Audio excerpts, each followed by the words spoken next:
Akatambi ka Aji ne Nisha ak'obuseegu kaakomawa. Mbuuza akatambi ke baakwata Aji ng'ali mu kwebaka ku muwala we akaamutwazisa mu kkomera teekako ne enkumbi byalagawa. Ye njagala okubuuza omusango gwa Aji gwaggwa gutya? Omusango ogwo gwakuteeka ku bunkenke era omusango ogwo tewali gwe gutaateeka ku bunkenke naddala abakyala abafumbo. Teekako abaana ab'obuwala abagenda mu bufumbo. Omusango ogwo gwakyankalanyako eggwanga ddamba lino lye tuwangaaliramu eryaffe erya Uganda erifugibwa jjajja. Era nga omusango gwa Aji gwayawulayawula mu bantu. Abantu ne beeyawulamu ne famire ne zitandika okusasika lwa musango ogwo. Naye njagala kumanya gwakomawa. Ye bannange, ani ankyandabira ku Ajati? Ajati ye yalagawa eyaleeta ensonga ezo. Omusango gwaba gutya? Nga tetunnamuddamu kulaba Aji ng'agenze mu kkooti.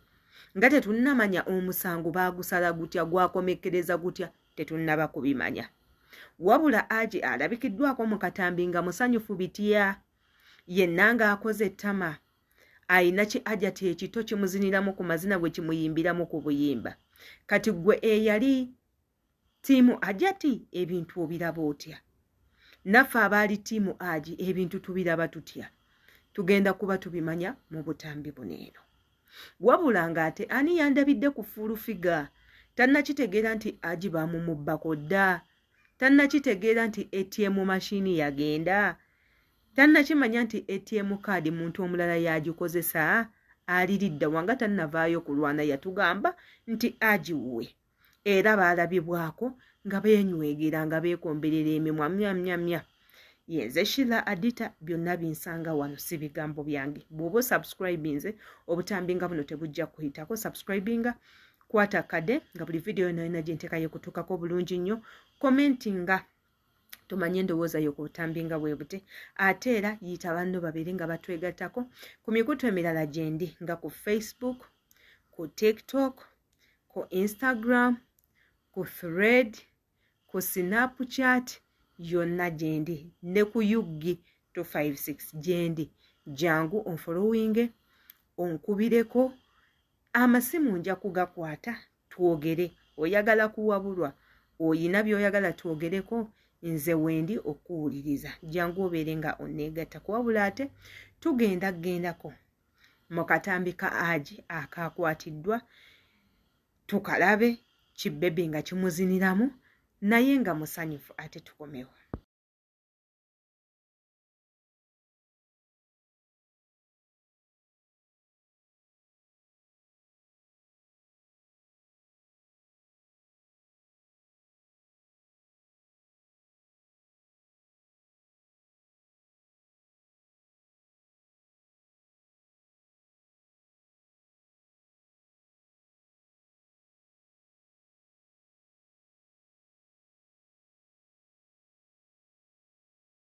Aji waffe bw'atyo bw'afaananye mu katambi.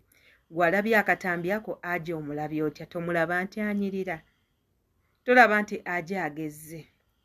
Yenna akasusu kamasamasa alinga eyeekuba, oba yeekuba kazigo ki? Oba yeesiiga muzigo guno ogwaffe ogw'Ekinyarwanda? Aji anyirira. Ye bannange, gwe tolowooza nti kabbebi ako akabadde kamuziniramu y'ensonga lwaki anyirira? Anti mpulira bagamba nti abawala abataabo bazzaamu abasajja abakulu, babazzaamuko ku ssupu, ne babazzaamuko ku ndasi, ne babanyiriza. Anti n'ebigambo bye baba baludde okuwulira mu bakyala baabwe be baba bawangadde nabo emyaka, buno obuwala obuto bubyogera. N'amuyitako ku mannya ag'enjawulo, n'amusuutasuutako, n'amutakulako mu kirevu, bw'amukwatakwata ku lubuto, bw'amukomba mu matu, we yamukombye mu nnyindo, we yamuyisizza olulimi mu nkwawa. Bakazi baabwe ab'ewaka bye batakola. Kati awo ebyo bibbebi abasajja biba bibatutte we.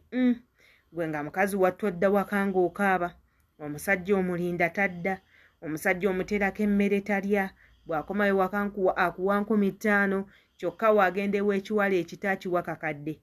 akiwa $5,000 gwe omukyala ow'ewaka bakulekera 2,000 ng'ate omusajja ssente ayina nti lwaki nti mulimu ebintu ebimu bye mutakyakola igwe n'obeera ewaka ne weesulirayo gwa naggamba otambula amabeere galeebeeta obeera mu kipale kimu okuva ku makya paka lwaggulu omusajja n'akomawo tonna n'aboowunya omwana apamye wali mu nsonda waliwo amasowaani gaddugala wana amasepiki simooze wana ate ofumbye emmere esiridde kyokka bali be baagala ebbali talina na budde bufumba talina budde busiimuula buli kimu asanga kiri mu nnomo anti ye abeera wali kutuula talina kimusumbwa talina baana bagenda kukaaba omusajja wajjeewuwe awummula mirembe talina kyasuubirayo kumutawaanya gwe omukazi bakomyewo gwe oli mu kigomesi eri omwana amwambalidde kammini amwambalidde obupale buno obuyingira mu mabina agamuyisaako ng'omusajja agamba weewo kati nze ndowooza ye Aji oyo omusango gwali gugenda kumusingira ddala nga bamutaddeko ogw'okwebaka ku muwala we gwatazaala omusango ogwo twalwana nnyo okulaba nti munnaye Aji awangula era abantu bamubeererawo ne tulabako omukyala Furufiga nga yeefunziza Aji bwamukombakomba bwamuweeweeta bwamunuuna mu matu bwamunuuna mu nsingo ne tugamba kati nno Furufiga atuuse okukyuka dde mu busiraamu yeewangulidde sajja kumbewa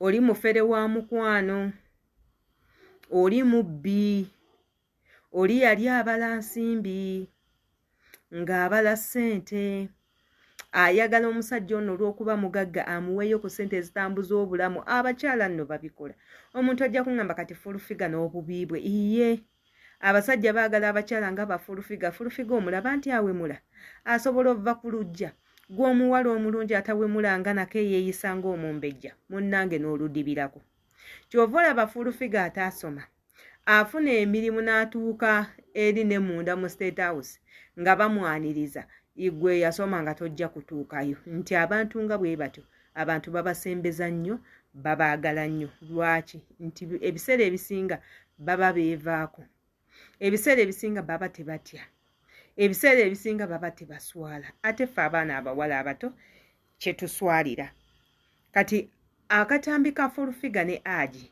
kaali tekalina nnyo gwe katiisa yadde ng'abantu beewuunya ne bagamba omukazi ng'ayina obwangu omusajja baakamuta amutandiseeko olwo lwe bayita oluseke supa ate ng'obivuddeko twalaba abantu bangi okuli ne bannamawulire nga beesembeze wali Aji bwe bamutwalira emmere bamutwalako ku bbiiki bwe bamuliisa ku byennyanja ebirimu n'amatooke bwe bamukolakola obuntu bamututte mu sawuna wuuyo masaaji bamulaga obulamu omusajja atundowooza n'ashemererwa n'aga buno obulamu si buvaamu naye mu Uganda eno abantu batukozesa bwe bamala otukozesa nga batusuulawo kansuubire gwe nawe tobeere omu kwabo be bakozesa ne basuulawo yenze Sheila Adita kamanye ndowooza yo katambi kanene